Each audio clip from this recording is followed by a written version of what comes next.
സംസ്ഥാനത്ത് വേനൽ കടുക്കുന്നതിനിടെ അൾട്രാവയലറ്റ് വികിരണത്തിന്റെ തോത് അപകടകരമായ രീതിയിൽ ഉയരുന്നുവെന്ന് റിപ്പോർട്ടുകൾ. മൂന്നാർ, ചെങ്ങന്നൂർ എന്നിവിടങ്ങളിൽ ഓറഞ്ച് അലർട്ട് പ്രഖ്യാപിച്ചു.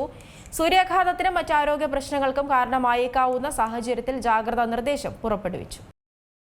സംസ്ഥാനത്ത് വേനൽ കടുക്കുന്നതിനിടെ അൾട്രാവയലറ്റ് വികിരണത്തിന്റെ തോത് അപകടകരമായ രീതിയിൽ ഉയരുന്നുവെന്ന റിപ്പോർട്ടുകളാണ് പുറത്തുവരുന്നത്.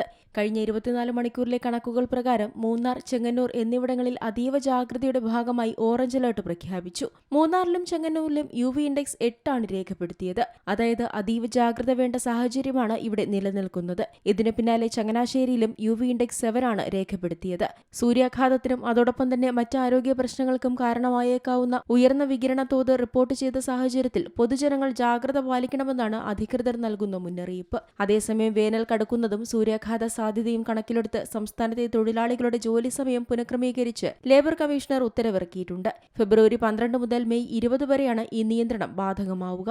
ഇതുപ്രകാരം ഉച്ചയ്ക്ക് 12 മണി മുതൽ 3 മണി വരെ നേരിട്ട് വെയിലേൽക്കുന്ന ജോലികൾക്ക് വിലക്കുണ്ടാകും. രാവിലെ 7 മണി മുതൽ വൈകുന്നേരം 7 മണി വരെയുള്ള സമയത്തിനുള്ളിൽ 8 മണിക്കൂറായി ജോലി സമയം നിജപ്പെടുത്തി. രാവിലത്തെ ഷിഫ്റ്റ് ഉച്ചയ്ക്ക് 12-ന് അവസാനിക്കണം. അതോടൊപ്പം ഉച്ചയ്ക്ക് ശേഷമുള്ള ഷിഫ്റ്റ് വൈകുന്നേരം 3-ന് മാത്രമേ ആരംഭിക്കാവൂ. അതേസമയം കേരളത്തിൽ വേനൽക്കാലം ദീർഘിക്കുന്നതും ശൈത്യകാലം ചുരുങ്ങുന്നതും വലിയ പാരിസ്ഥിതിക പ്രതിസന്ധിക്ക് കാരണമാകുമെന്നാണ് കാലാവസ്ഥാ വിദഗ്ധർ പറയുന്നത്. നേരിട്ട് വെയിലേൽക്കുന്നത് ഒഴിവാക്കണമെന്നും ധാരാളം വെള്ളം കുടിക്കണമെന്നും അയഞ്ഞ പരുത്തി വസ്ത്രങ്ങൾ ധരിക്കണമെന്നും മുന്നറിയിപ്പിൽ പറയുന്നു. News desk Zee Malayalam news. ഏറ്റവും പുതിയ വാർത്തകളും വിശേഷങ്ങളും വിരൽത്തുമ്പിലറിയാൻ സീ മലയാളം ന്യൂസ് എല്ലാ ഡിജിറ്റൽ പ്ലാറ്റ്ഫോമുകളിലും ലഭ്യം.